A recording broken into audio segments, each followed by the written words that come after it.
When you run away from fear, it gets larger. When you run towards fear, it gets smaller. Welcome to Your Intended Message. I'm your host, George Torok. My guest today is Vince Poscente. Here's 3 facts that I think you should know about Vince. 1, he is a New York Times best-selling author of 8 books, including his latest, The Earthquake. 2, he's president of a board developer providing sound advice for high-growth companies. And 3, he claims that he does what the competition is not willing to do. Let's see how far we can push him today. Vince, welcome to Your Intended Message. George, it's good to be a repeat guest. I'm very honored. To get past that first one, I think is a tricky part, but here we are. Thank you. And yes, welcome back. It was episode number 9 that you first appeared, and that was more than 2 years ago in September 2020. I remember that year. Do you remember? I wonder why.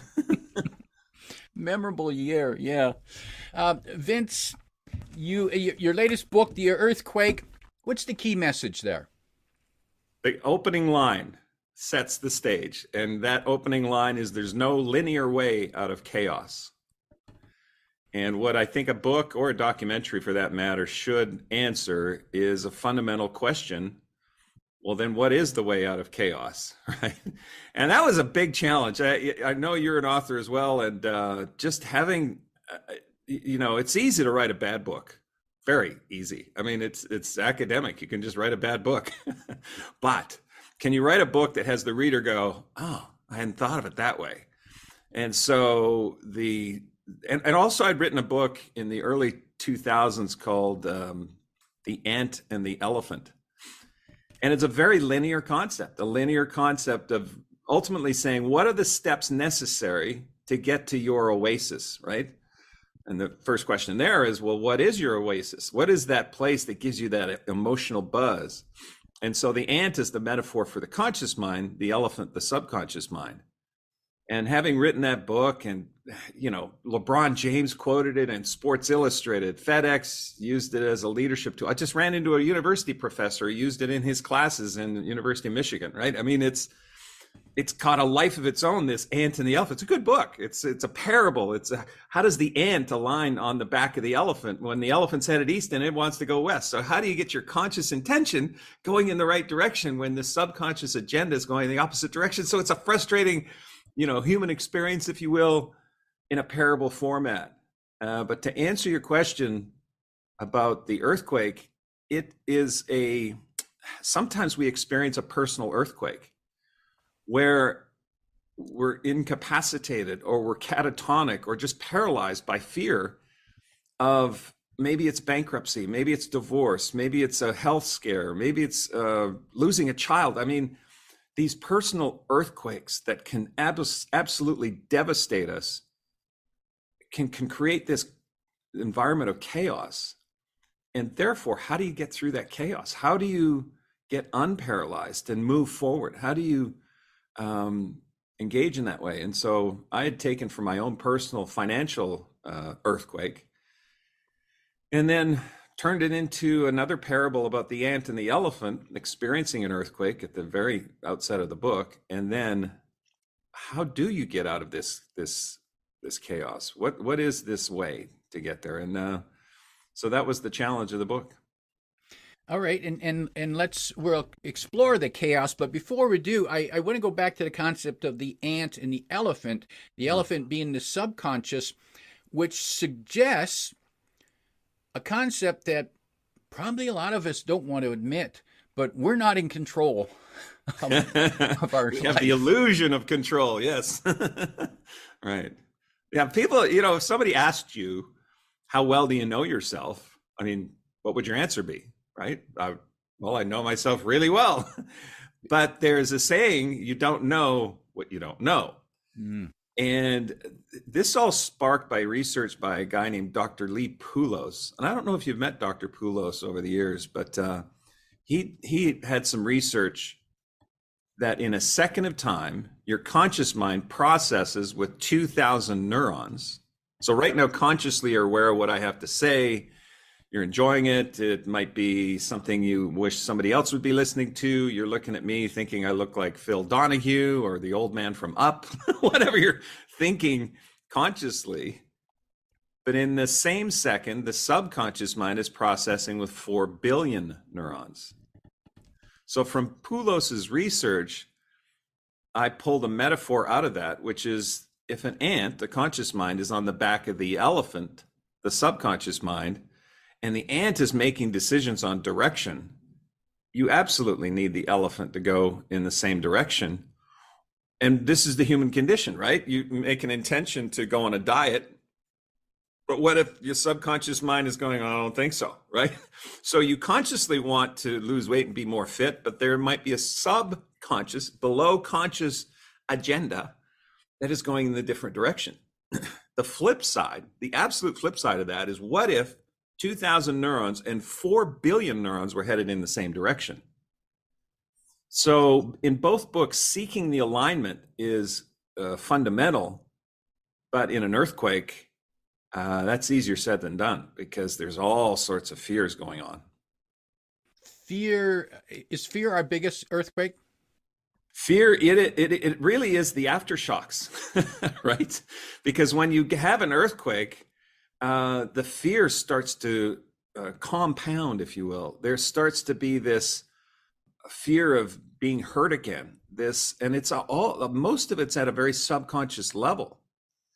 And fears can reignite childhood wounds. Fears can actually create all new narratives within the subconscious mind of what's going wrong and how deservability or the comfort zone shrinks, or there's all sorts of dysfunction that starts to create from an earthquake if you don't start to seek that alignment fairly quickly. Like, how are you going to pivot? Now, of course, if there's some sadness or depression or moments of just uncertainty, we want to avoid that pain, but that's where the solution is, right? The solution is going towards that. So getting your mind and heart wrapped around that dysfunction, that misalignment, that discord, and getting in the middle of it and feeling it and truly acknowledging that it's there, then there's a way to start to, in the earthquake, I call it the solution loop, to put yourself in a position where you can start to get some traction. Help me understand that, Vince. So looking at fear, typically the response we've been told to deal with fear is don't ignore the fear. Fear isn't real. Right. Well, here's a fact. When you run away from fear, it gets larger. When you run towards fear, it gets smaller. And that is not part of our human experience, is it? Like, if you run towards something, it gets bigger normally, but fear is insidious. It is, and it's obviously, when you get in the middle of it, the reason it gets smaller, you go, oh, I can handle this, so those fears correlate to being able to kind of go against your instinct, which is to run and hide, right? Because there's a part of the brain called the amygdala. And the amygdala is the oldest part of the brain, and it's quite small, about the size of a walnut, but that's the gatekeeper for thought, meaning that if you can't get past the amygdala, meaning let's say there's a tiger in the bushes somewhere, right? The amygdala is going to kick in to do one of three things. It's going to either freeze. That's the first instinct. The second instinct is to flight, to run away. And then the third instinct, which would kick, you got to get past these three. The third one is to fight, right? So freeze. Think of a rabbit in a field, right? A little bunny rabbit, and here's a predator, right? What does it do? It first freezes, and it just looks around, and hopefully you don't see me, you don't see me, you don't see me. If the predator sees the little bunny, the bunny's going to take off, right? And then if it's cornered, it's going to rear and then fight. Okay, none of those three responses as part of this human condition is going to be efficacious. there's going to be very little progress made if you freeze, flight, or fight. So the hack, by the way, in case you're wondering, let's say you get scared going on stage speaking to a bunch of people. The reason you've had a bad experience in the past and don't want to do it again is that you forgot to breathe. You're not breathing. And the trigger for the amygdala, the trigger for the freeze, flight, or flight, or fight, freeze, flight, or fight, is to lack of oxygen flow, which is shallow breathing. So when you're scared, like a scary movie, just notice what your breathing is. It's like, it's shallow. It's, oh no, what's going to happen? Right? And that is triggering the amygdala. Now, it's very safe in a movie theater to just be there. But if in real life, you're in any of those three states, you're not going to make progress. In fact, the opposite's you're going to get hurt. Something's going to be, create a truth in the subconscious mind that this is not a good feeling, but maybe it becomes something like a lack of deservability, or there's all sorts of dysfunction that can happen from fear taking hold. And yet fear's a vital part of our emotional being. It's the emotion that helps us survive, isn't it? Yeah. Fear is really that first layer and that's the reason it's the first layer. Can I assess this situation and go into a cognitive response rather than what that means is a conscious thought instead of being entirely instinctive and reactionary, right? You're not going to make progress, generally speaking, by just being instinctive. So yeah, I mean, you can get in a fearful situation and say, I've got to preserve myself. I've got to stay alive. I've got to be able to do this. You're going to thrive when you are in conscious thought. You're going to just survive when you respond to that fear. So yeah, it's like flipping a switch and turning the lights on in the room. But then what are you going to do in that room? What is your next step? How are you going to progress, basically? So yeah, it's a good thing. I mean, if there was a flame on the other side of a door, that's a justifiable fear. I don't want to be burned alive. So what's necessary for me to get through this? So yeah, I consider fear. I ran into Bruce Jenner. This was years and years and years ago. So obviously, and as two Olympians, he was obviously decorated and much more famous than I was. But we talked about fear, and he says, "Oh yeah, I used fear as my friend, right?" And all of a sudden, all these light bulbs went on because I did the exact same thing. So when I was training, for example, I would be doing 100 push-ups, for example. That's hard to do. But at about 90 push-ups, I would go, if I don't do 110 push-ups, I'm not going to get to the Olympic Games. So it would scare myself to push myself to do 10 extra, right? And so that's an innocuous kind of way to use fear to your own advantage, right? And just you make it your friend, not your enemy. And I've heard of people who, when they just like you did there, they set themselves a goal, they promise themselves a reward if they make it, or a punishment if they don't. Right. Yeah. Have you done that? I have, yes. In fact, I was encouraged to do that by Peter Erstbender, who you may remember. Yeah, I do remember Peter. Yeah, why not be the architect for our progress, right? Why not use every advantage in the human condition to your own advantage? And that's what Peter's talking about, right? Yes, you can have the aspirational notion of reaching a goal, of being rewarded by that, that's something that you aspire to creating or building or be a part of. But why not couple the anxiety or the stress or the fears attached to that, and you did both, right? What if you did both? How extraordinary would your motivation be? Right? So I'm with him on that one. And I suppose in reflection, that's probably um, it's probably like getting the elephant on side. Uh-huh. Yeah. Yeah, that's just it. And the goofy thing about this whole parable metaphor is it's subconscious, right? Sub meaning below consciousness. So we don't know exactly what's happening. Plus, the 2,000 neurons versus 4 billion neurons, we can't fully comprehend the awareness of the subconscious mind. It's as simple as imagining an ant on the back of an elephant. Now, does the ant see elephant? Right? No.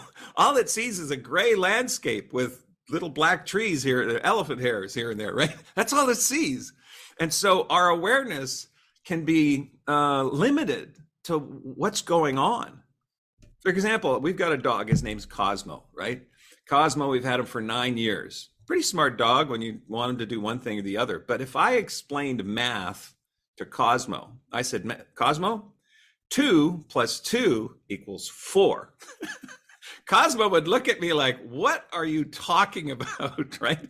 His awareness is limited because of this, how he thought process and how big his brain and all that. It's the same thing with the human condition. Our awareness of what's going on in the subconscious mind is impossible to comprehend in its entirety. It's impossible. But we have a certain amount of awareness that we can optimize. And I'm going to go to where you were kind of headed. How do you get that alignment between the ant and the elephant, right? And it's something that has an emotional buzz attached to it, meaning something that may not be realistic. For example, this, as you know, my Olympic story of at 26 years old, never ski raced before. At 30, I was vying for the gold medal in the Olympic Games in ski racing, right? At the beginning, that was not realistic. It was not even on the radar as possible, right? That was the conscious mind thinking that. So what I did was I embedded a truth in the subconscious mind that I was ranked 10th in the world. Now there's a whole presentation, a book about that. The Ant and the Elephant is that book. But to create that truth, then there's 4 billion neurons every second working on that truth, right? So you bypass the conscious mind's awareness of it because the awareness is limited. Cosmo doesn't understand math, but there is math, right? So therefore, to create that issue for the subconscious mind then becomes something where it solidifies as a truth. And here's a fact: you'll gravitate to that which you believe to be true. I think that's Earl Nightingale's quote, come to think of it. You'll gravitate to that which you believe to be true. So why not be the truth for that, be the architect, for that truth? And going back to the opening line of your book, there's no linear way out of chaos. How do we get the ant and the elephant working to get us out of chaos? Yeah, it took an entire book. I brought it. It took an entire book to figure this. In fact, it took me 5 years to figure this out because it's chaos. Like, what is the prescriptive model that would work every time in chaos? Right? It's a tough question to answer. But in the book, I call it the solution loop. And the enlightenment, I'll share the story of how the book, I finally came up with the solution loop. And I was just for 5 years poking at it, talking to people, talking to experts, talking to mentors, talking to gurus, and had lunch with Harville Hendrix, right? Harville wrote a New York Times bestseller. I don't know. He's on Oprah back in the day 19 times. He happens to live in Dallas. We happen to be friends. I said, Harville, could we just have lunch? And can I just ask you a few questions? He said, sure. And I said something about this issue of, what is the linear way out of chaos? And he said, oh, now he's a relationship guy, expert. And he goes, oh, it's all about relationships. And he says, the ant and the elephant have a relationship. And all of a sudden, it was a realization. This was what set things in motion. Imagine, George, if you and I are in the same vehicle, but both of us have a steering wheel. And we think that if you just stop doing what you're doing with your steering wheel, I'll take care of us and get us there. But that's not the dynamic in the ant and the elephant. The ant is not just going to take over, and nor in the elephant, because it's 2 million times larger, can actually end up being in control and yanking the steering wheel. But the ant's also, or you are yanking your steering wheel and I'm yanking it, and we're not going back and forth. Here, let me take a turn and then you take a turn. That's not how the dynamic works with the conscious and subconscious mind. So the first fundamental step in the solution loop was to what I called grasp the contradiction, meaning there has to be a contradiction that's creating this dysfunction between your intention of where you want to go, get out of this earthquake, and the subconscious agenda, which has got some pain and avoidance and fears that are subconscious. Grasp that contradiction is misalignment, is meaning that they're out of alignment. The only way you and I, George, will get this vehicle working, because we're both in the vehicle and we both have a steering wheel, is to both of us let go of the steering wheel and create what Harville called it a third reality, meaning there's a third reality of way this vehicle can actually progress with the two of us in it. That is not immediately available, right? Then that flips you into saying, okay, if we're going to get this kind of alignment, what do we need to be curious about? Let's just be fundamentally curious about what kinds of solutions might be available that we've just never thought of before. Because here's another fact. What got you here won't necessarily get you there. I know that's a cliche, but we do that to ourselves. I did that to myself after this financial setback, financial earthquake, is I thought, well, I got to the Olympics. I got on the New York Times bestselling list. I got in the Speaker Hall of Fame. I got this, right? And I didn't comprehend that contradiction between my conscious and subconscious mind. And I had to, which was not fundamental to my DNA, is letting go, right? Letting go of that, what got you here, mindset, is to be able to let go and then allow a third reality. And that's where curiosity and creativity kicks in. And Vince, what in that crisis, that earthquake for you, what was the fear that you had to run towards? Oh, good question, George. The fear, well, there was two things at play. And one of them was I started to feel like I'd lost it, that I was irrelevant, that I was not capable to make it work anymore. And there was starting to be depression. There started to be all sorts of mental health issues. And I was never suicidal, but I was sliding into oblivion. And so the fears would have been associated with that I'd lost it, that I was not capable anymore, that and other things kick in, like envy and jealousy and just the insidious nature of uncertainty. And so I guess fear was just, it's got sticky hands and fear just gets in there and just sticks to things, so yeah, it took a while. It took years, actually. And Vince, I'm wondering, I think most of us have gone through a situation where we set a goal and then we keep failing because we're subconsciously sabotaging ourselves. Yeah. And have you seen that?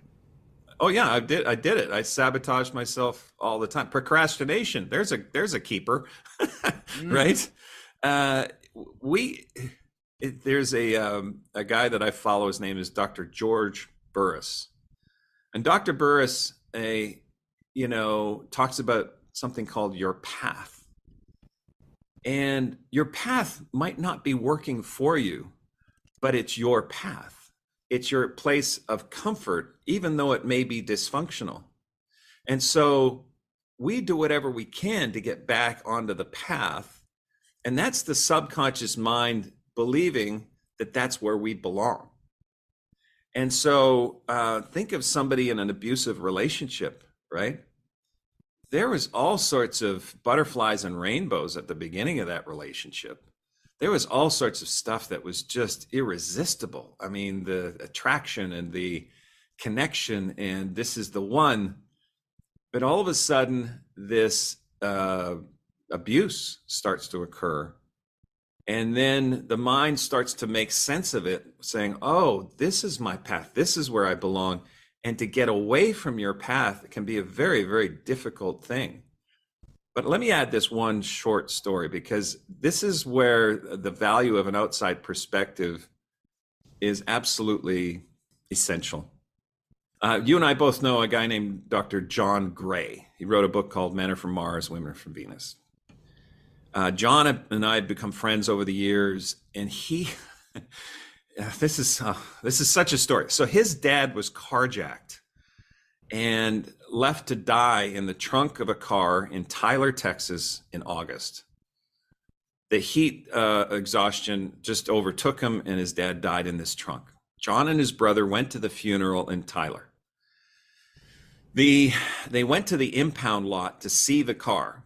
John and his brother, John's not a very tall guy, he's about 5'5".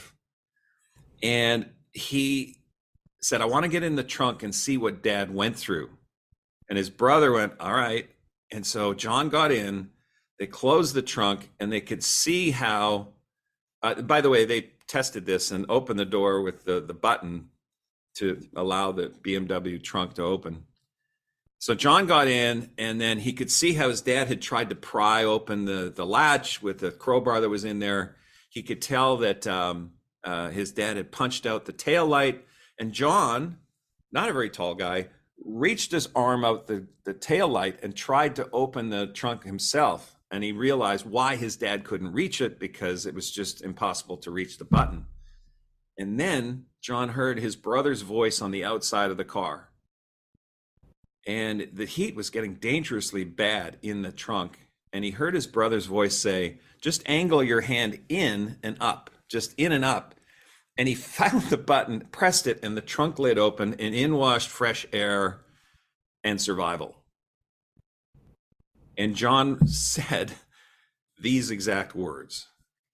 It was at that point I realized I would never underestimate the value of an outside perspective. The reason I bring that up is when you are on a path, it becomes sometimes impossible to realize that it's a path that's not working for you. And to have an outside perspective of somebody like Dr. George Burris say, you know, this is the path that's not working for you. What choices do you want to make? Where do you choose to be? And so now we're dealing with patterns of a path and a choice of being in a different place. The fundamental way to make that happen is to attach an emotional buzz about what this new path could create. And how we started this interview, what if it was a synthesis? What if it was a joining of the aspirational nature of this, where this new path could take you, but also what you would never have to experience again, and put those things, interlink those things together.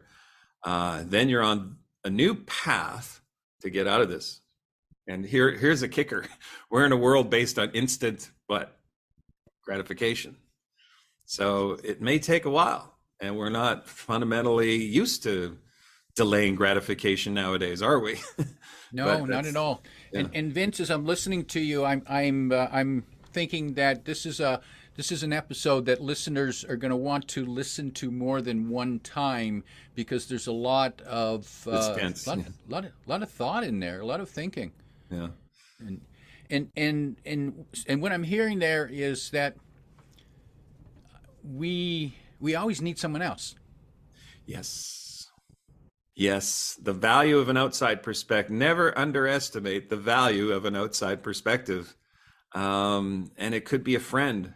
Uh, this is such an interesting time, George. I think we're because mental health has been destigmatized in a way.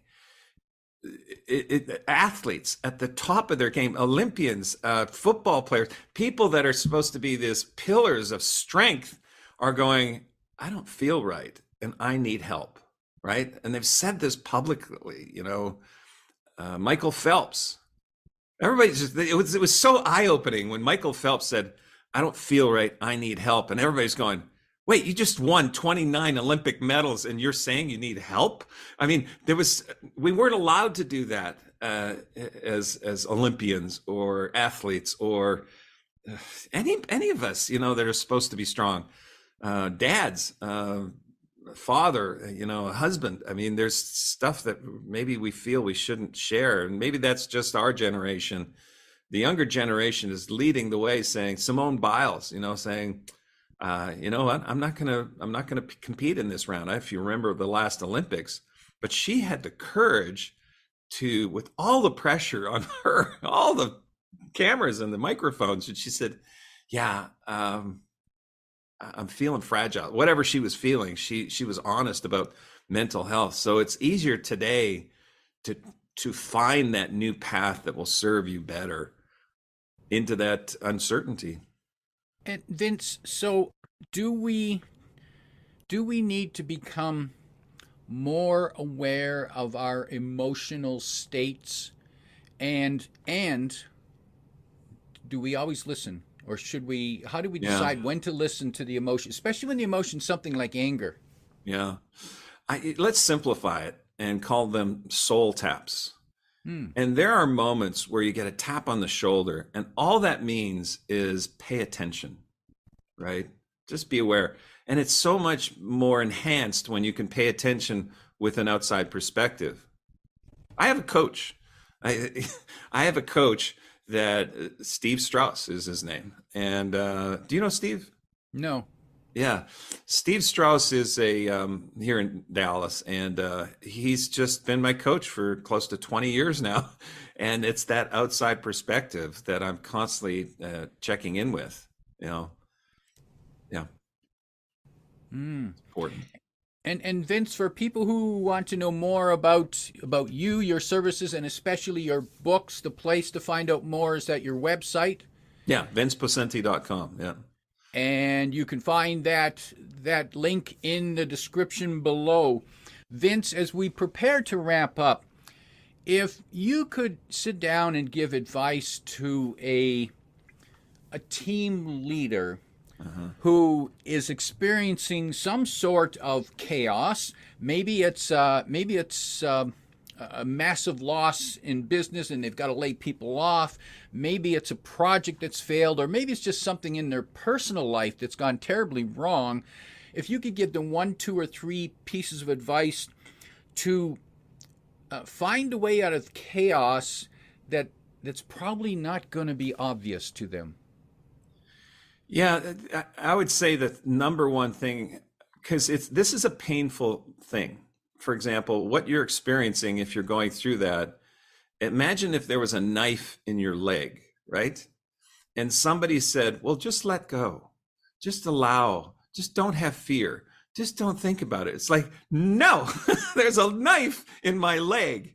And so the process necessary to take care of this pain is going to have to be directed towards that pain to then make the next step for the long game. So I guess this is a weird metaphor I haven't used before, but if you had a knife in your leg and you've been able to extract it and stop the bleeding, now you're in the long game. You are not going to take a pill and feel better. You're not going to not limp. You're going to have severed muscles. I mean, but the long game will eventually be something where it's going to get better.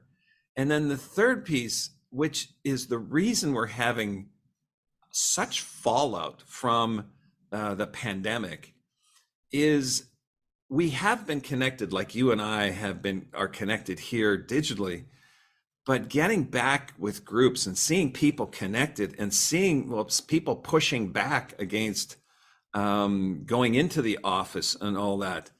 I get that because it's more convenient.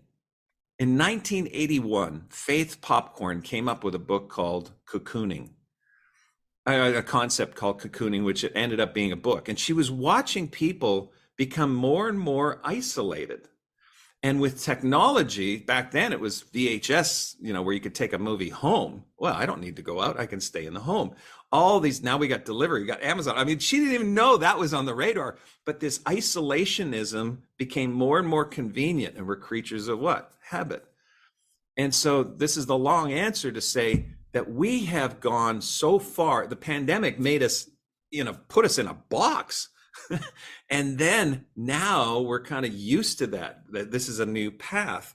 It's not necessarily functional to be connected one-on-one with people. That infuses connection with communication, and these immutable byproducts of just being face to face with somebody, to being connected, to care, to make eye contact, to have visual cues. I mean, all this stuff puts us in a better place. So I would say address it, go straight towards it, play the long game, and then stay connected on many, many different levels. Valuable advice there, Vince. My guest today is Vince Poscente, reminding you that there's no linear way out of chaos. If you like what you heard, remember to like, comment, and share this podcast. Come back every week for more practical insights to help you deliver your intended message. I'm your host, George Torok.